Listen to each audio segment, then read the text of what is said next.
तो नमस्कार दर्शक बंधु मु जीवन स्वागत करुच्ची मो राज्यर आउ गोटे नुआ भिडियो। तो दर्शक बंधु जदि आपण मैंने जड़े चाषी होती आपण पाखे जदि फार्मर आईडी ना जदि आप फार्मर आईडी तैयारी कर फार्मर आईडी आप नाम पाई ना ताहले आपण निजे मोबाइल आपने केमती फार्मर आईडी डाउनलोड करेंगे। तो से विषय टोटाल भाव में डिटेल्स भाव में मुझे आपको जनइबी। जदि भिडियो भल लगुव तो वीडियो को लाइक करी चैनल को सब्सक्राइब करी पाखर बेल आइकन को ऑल सेट करदे। तो दर्शक बंधु आप जानते कि जदि आप चाषी होता ताहले आपणकर फार्मर आईडी निहाती भाव आवश्यक। जहाँकि मुझे आपको कहूँ कि जदि आपण पाखे फार्मर आईडी ना ठीक अच्छे जदि आप पाखे फार्मर आईडी ना ताहले आपण कौन भी आमर गवर्नमेंट सुविधा जहाँ भी किसी योजना रही तो सेटा किसी मिल ना ठीक अच्छे। तो दर्शक बंधु आप जानते कि जदि आप फार्मर आईडी अच्छी ताहले आपन को कौन कौन सुविधा सब मिल जदि आप फार्मर आईडी ना तो आप कौन कौन समस्या सब असुविधा हो पारे। तो प्रथम आप कह जदि आप फार्मर आईडी अच्छी फार्मर आईडी आप अच्छी ताहले आप एक सुविधा पाइबे। आप धान आपण मैंने आणुंट माने धान बिहन आणुंट आम सोसाइटी सबरू तो धान बिहन आणुंट तो धान बिहन आप आनीपर ना यदि आप फार्मर आईडी ना ताहले आप धान बिहन आनीपर ना ठीक अच्छे। तो सेकेंड ऑप्शन है कि आप जदि सोलार बोरवेल पंप माने आमर सोलार बोरवेल एप्लाई कर जदि एप्लाई कर फार्मर आईडी ना ताहले आप सोलार बोरवेल पर एप्लाई करें ना ठीक अच्छे। आ गोटे कथा हो कि जदि आप डायरी फार्म करने चाहते जहाँकि आप जानते कि बहुत लोग आजिकल से कि डायरी फार्म 3 आसमर डायरी फार्म जदि आप फार्मर आईडी ना ताहले आप डायरी फार्म एप्लाई करें ना।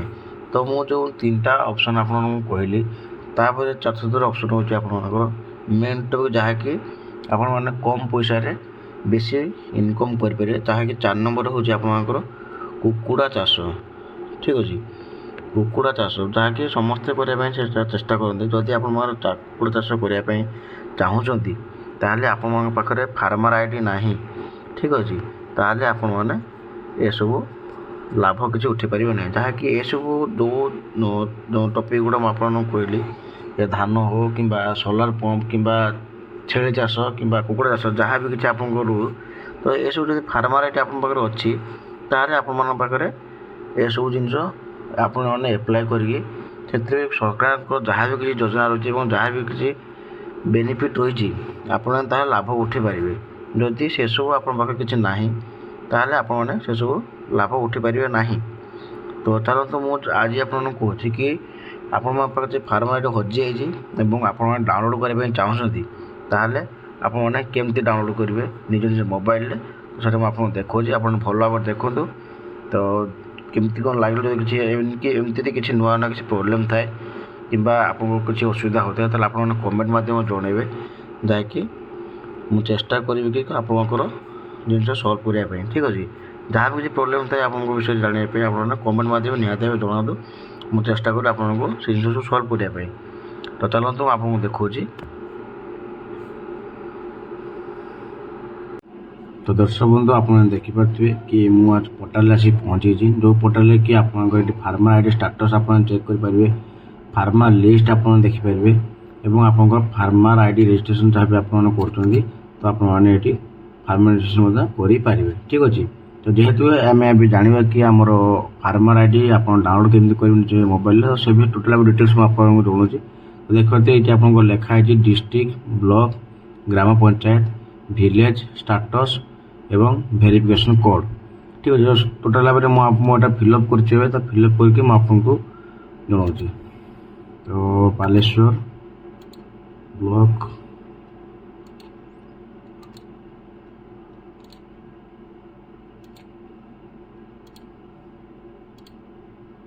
तो देखिए मुझे मो डिस्ट्रिक्ट ब्लॉक ग्राम पंचायत एवं विलेज नेम ସବୁଗୁଡ଼ା ଫିଲ୍ଅପ୍ କରିଛି। ବାକି ଏଇ ଯୋଉଟା ମେନ୍ ଟପିକ୍ ହେଉଛି କି ଯଦି ଆପଣମାନେ ଷ୍ଟାଟସ୍ ଯାହା ଲେଖା ହେଇଛି ଯେ ଷ୍ଟାଟସ୍ରେ ବହୁତ ଲୋକ ଭୁଲ କରିଦିଅନ୍ତି କି ସେମାନେ ଷ୍ଟାଟସ୍କୁ ଦିଅନ୍ତି ସେମାନେ ଅଲ୍ରେ ସେଟ୍ କରିଦେବେ ନଥିଲା ପେଣ୍ଡିଂ ଆଉ ରିଜେକ୍ଟ କରିଦେବେ। ତ ଏଇ ଜେନେରେଟେଡ୍ ଅର୍ ପେଣ୍ଡିଂ ଏ ଦୁଇଟାର ଫରକଟା କ'ଣ ମୁଁ ଆପଣଙ୍କୁ ଜଣାଉଛି କି ପ୍ରଥମେ ଆମେ ଯଦି ଆପଣମାନଙ୍କର ସବୁ କିଛି ଡିଟେଲ୍ସ ଠିକ୍ ଥିବ ଏବଂ ଆପଣମାନେ ଫାର୍ମର ଆଇଡି ସବୁ କିଛି ବେନିଫିଟ୍ ପାଇପାରୁଥିବେ ତାହେଲେ ଆପଣମାନେ ଏଇ ଜାଗାରେ ଷ୍ଟାଟସ୍ରେ ଆପଣମାନେ ଜେନେରେଟେଡ୍ ଆପଣମାନେ କ୍ଲିକ୍ କରି ଆପଣମାନେ ଭେରିଫିକେସନ୍ କୋଡ୍ ମାଧ୍ୟମରେ ଆପଣମାନେ ସର୍ଚ୍ଚ କରିପାରିବେ। ଆଉ ଗୋଟେ ଲେଖା ହେଇଛି କି ଏପଟେ ଯେ ପେଣ୍ଡିଂ ଆଣ୍ଡ ରିଜେକ୍ଟ।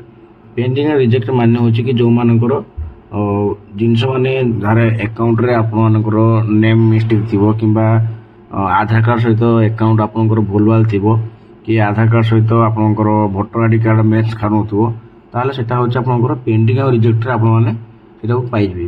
ଠିକ୍ ଅଛି, ତ ମୁଁ ଆପଣଙ୍କୁ ସେଟାই ମଧ୍ୟ ଦେଖେଇବି। ପ୍ରଥମେ ଆମେ ଦେଖିବା ଜେନେରେଟର କ୍ରିଏଟ୍ କରି କେମିତି କ'ଣ ଅଛି। ଦେଖନ୍ତୁ ଜେନେରେଟର ମୁଁ କ୍ରିଏଟ୍ କରିଥିଲି ଆଉ ଆପଣଙ୍କୁ ମୋର ଏଠି ଭେରିଫିକେସନ୍ କୋଡ୍ ମାନେ ହେଉଛି ମୋର ଯେଉଁ ଏଇଟା ଅଛି ଆମର କ୍ୟାପଚା ଯେଉଁଟା ଅଛି ସେ କ୍ୟାପଚାରେ ଆପଣଙ୍କୁ ମୁଁ ଏଇଠି ଦେବି। ଠିକ୍ ଅଛି, ତ ଆପଣ ଦେଖିପାରୁଥିବେ କି ମୁଁ ଏଠି ମୋର କ୍ୟାପଚା ମୁଁ ଦେଇଛି ଏଠି ଆଉ ମୁଁ ଏଠି ଏବେ ସର୍ଚ୍ଚ ଏଠି ମୁଁ ଆପଣଙ୍କୁ ସର୍ଚ୍ଚ କରୁଛି। ତ ଦେଖିପାରୁଥିବେ ସର୍ଚ୍ଚ କଲା ପରେ ମୋର ଏଠି ସବୁ ଜିନିଷ ବାହାରି ଆସିଲା ଯାହା ଟୋଟାଲ୍ ଡିଟେଲ୍ସ ଭାବରେ ମୋର ସବୁ ଜିନିଷ ବାହାରି ଆସିଛି ଯାହାକି ମୁଁ ଆପଣଙ୍କୁ କହୁଛି କି ଏଇଠି ଲେଖା ହେଇଛି ଦେଖନ୍ତୁ ଭୋଟର ଆଇ ଡି ଲେଖା ହେଇଛି।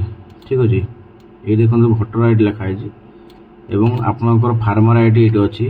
ଫାର୍ମର ନେମ୍ ମାନେ ଯାହାର ନାଁ ଅଛି ମାନେ ଚାଷୀ ଯେଉଁମାନେ ତାଙ୍କ ନାଁ ରହିବ ଏବଂ ଫାଦର୍ସ ନେମ୍ ମାନେ ଚାଷୀଙ୍କର ବାପାଙ୍କ ନାଁ ଏଇଠି ରହିବ।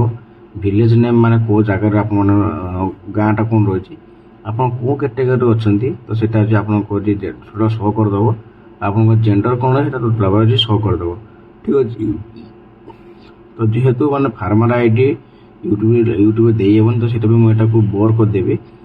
ତ ଆପଣ ଦେଖିପାରୁଥିବେ କି ଟୋଟାଲି ଭାବରେ ଏଇଠି ଆପଣମାନଙ୍କର farmer I D voter I D ଏବଂ ଆପଣମାନଙ୍କ ନାଁ ସବୁ ବାହାରି ପଡ଼ିଛି। ତା'ମାନେ ଆପଣମାନେ ଯେହେତୁ ଏଠି ଜେନେରେଟର ଉପରେ କ୍ଲିକ୍ କରି ରଖୁଛନ୍ତି। ଠିକ୍ ଅଛି, ଆପଣ ଦେଖିପାରୁଥିବେ କି ଜେନେରେଟର ଉପରେ ଯେହେତୁ ଆପଣ କ୍ଲିକ୍ କରି ରଖୁଛନ୍ତି ତେଣୁ ଆପଣଙ୍କର ସବୁ ଜିନିଷ ଯେଉଁମାନଙ୍କର ଠିକ୍ ଅଛି ତ ସେମାନଙ୍କର ସବୁ ଡିଟେଲ୍ସ ଭାବରେ ସବୁ ବାହାରି ଆସିଲା। ଠିକ୍ ଅଛି, ଆଉ ଯେଉଁମାନଙ୍କର ଠିକ୍ ନାହିଁ ଏବଂ ପେଣ୍ଡିଂ ରିଜେକ୍ଟ ଲିଷ୍ଟରେ ଅଛି ତ ସେମାନେ ମଧ୍ୟ ପେଣ୍ଡିଂ ରିଜେକ୍ଟରେ କ୍ଲିକ୍ କରିସାରିଲା ପରେ ଆପଣମାନେ ସର୍ଚ୍ଚରେ କ୍ଲିକ୍ କରିବେ।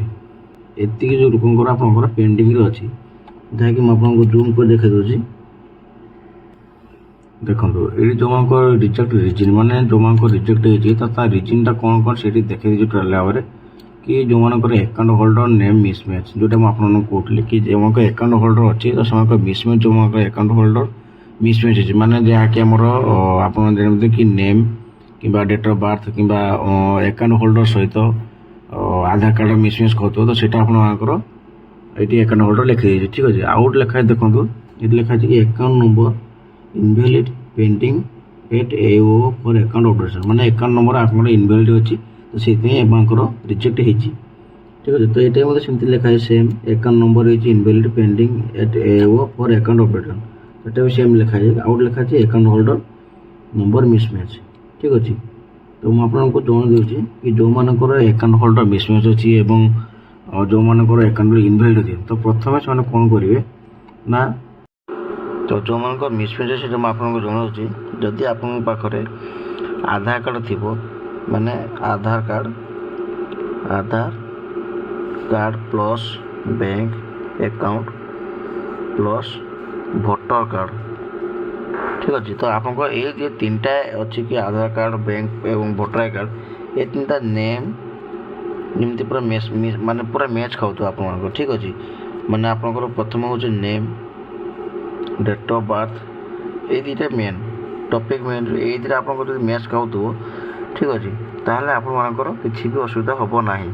ଯଦି ଏଇଥିରେ ଆପଣମାନେ ଏତେ କରେକ୍ସନ୍ କରୁନାହାନ୍ତି ତ ଆପଣମାନେ ଜଲ୍ଦି ଯାଆନ୍ତୁ EKYC କରନ୍ତୁ ବ୍ୟାଙ୍କରେ ଯେଉଁଟାକି ଆମର ମୁଁ ପୂର୍ବ ଭିଡ଼ିଓ କରିଦେଇଛି କି ଆପଣମାନେ EKYC କେମିତି କରିବେ। ଜଲ୍ଦି ଯାଇକି EKYC କରନ୍ତୁ। EKYC କରିସାରିଲା ପରେ ଆପଣମାନେ ଏସବୁ ଜିନିଷ ପାଇପାରିବେ। ଠିକ୍ ଅଛି, ଯାହାକି ଆପଣଙ୍କର ଯଦି ଫାର୍ମର ଆଇଡି ଆପଣଙ୍କର ଥିବ ବି ତାହେଲେ ଗଭର୍ଣ୍ଣମେଣ୍ଟ ତରଫରୁ ଯାହା ବି କିଛି ଯୋଜନା ଅଛି ଆପଣ ସେସବୁ ପାଇପାରିବେ। ଠିକ୍ ଅଛି, ଯଦି ଭିଡ଼ିଓ ଭଲ ଲାଗିଥିବ ତ ଭିଡ଼ିଓକୁ ସବସ୍କ୍ରାଇବ୍ କରିବା ପାଇଁ ଜମା ବି ଭୁଲନ୍ତୁନି।